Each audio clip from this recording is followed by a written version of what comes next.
to address irritable bowel syndrome. I know working as a dietitian in the hospital, a lot of patients were having issues with irritable bowel syndrome. One thing that could be helpful is for you to increase your fiber. Now, fiber is only found in plant foods, so that's fruit, vegetables, nuts, seeds, whole grains, legumes. Let's look at the legumes.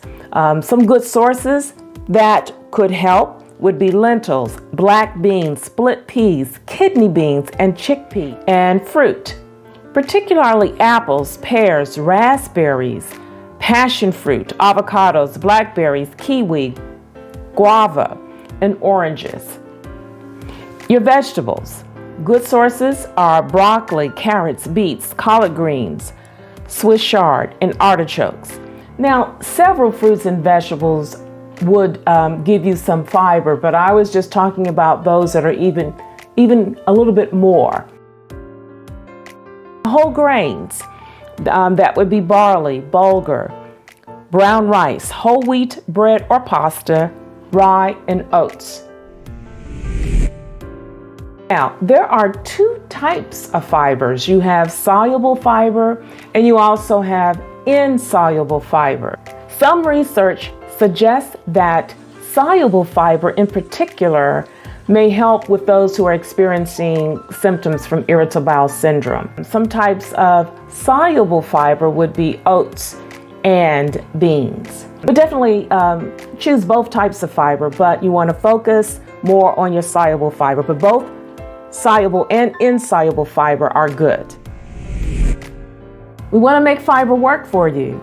So if you're going to increase your fiber, you want to also be increasing your fluid intake. Increasing fiber without increasing fluid intake is like having peanut butter without jelly. You definitely need the fluid because the fluid helps to form your fecal matter, and you need that fluid so that you can have easy passing of your stools.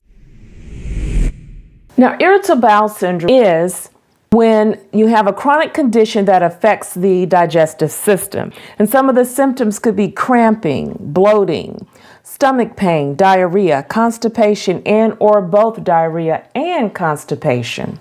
So you should seek medical attention, particularly if you have rectal bleeding, diarrhea at night, iron deficiency, unexplained vomiting, pain that won't be relieved even when you have the passing of your stool or gas. Some studies say that a gluten-free diet could help reduce some of your symptoms in people who are suffering from IBS. About 1/3 of the people with IBS have non-celiac gluten sensitivity. And this is experienced by gas, bloating, and diarrhea. Because I'm not going to go into a gluten-free diet in this presentation, but I have posted, if you want to know more about gluten and gluten-free diet, I posted 2 programs that I've done previously on gluten, what it is, and how you can follow a gluten-free diet.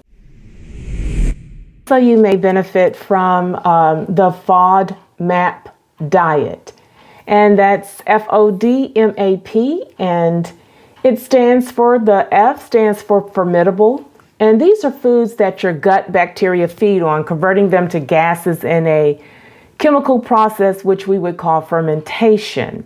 O stands for oligosaccharides. Anything that's a saccharide is a sugar. Oligo is many sugars. So these are soluble plant fibers known as prebiotics, which feed the beneficial bacteria in your gut. Oligosaccharides include onions, garlic, beans, lentils, and many wheat products.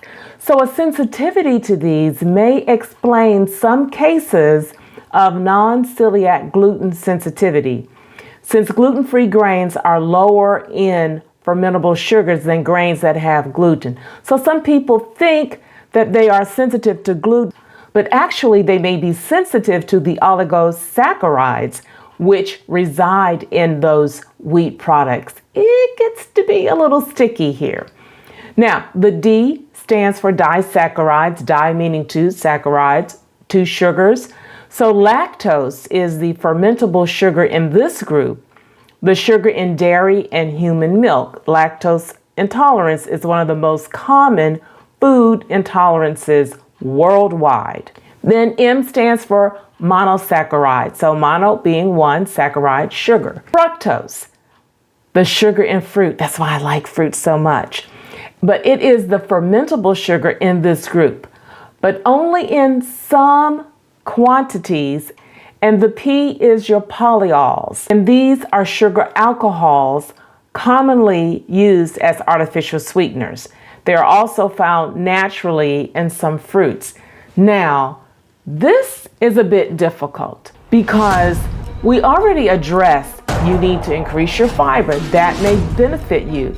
But then a lot of these foods that we are following and talking about in the FODMAP plan, meal plan, would include all these foods that we said you need to include to increase your fiber. Again, if you're diagnosed with irritable bowel syndrome or if you're diagnosed with small intestinal bacterial overgrowth, but again, some studies show that by going on this type of diet, it may help you. So on this diet, there are 3 phases. The first phase is the elimination phase, then there's the reintroduction phase, and then there's the maintenance phase.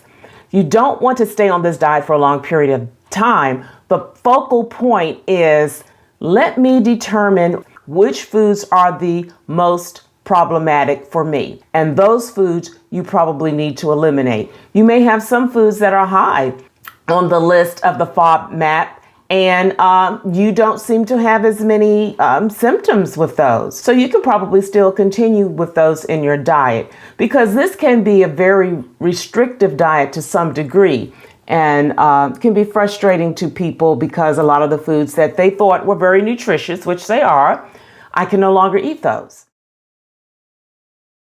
So phase 1. But you should stay on it for at least 2 weeks, but no more than 6 weeks in this phase. And it can take some time for this phase to work for you, or for you to notice that your symptoms subside. And then phase 2 and phase 3, we would say that's the reintroduction phase.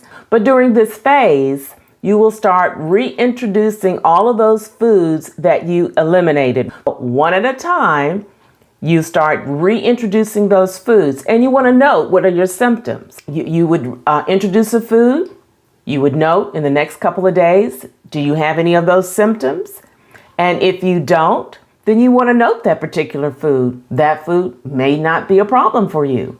And then you keep doing it and keep reintroducing it. You're going to do this over a period of time. This is not an overnight sensation, but it may take a while, maybe even as much as 8 weeks, because there could be several foods on the list that are high on the FODMAP plan, but may not be an issue for you. So once again, we're trying to target those most problematic foods, because there are a lot of foods on here that you would eat regularly that are in a lot of the products that you probably eat regularly, and it can be very frustrating not to have such an arsenal of all of those foods, and to eliminate them would be difficult, particularly when socializing and going out and eating in restaurants, etc. That could be frustrating for you. A lot of this good information from Johns Hopkins, you can just, and the Cleveland Clinic. There you have it. If you have irritable bowel syndrome, diet can be a key component in your lessening, and maybe to some degree, eliminating some of the symptoms that you have. And I wanted to share that with you. I'm Das. I'm out. Please share me with your family and friends, and I want you to join me next show.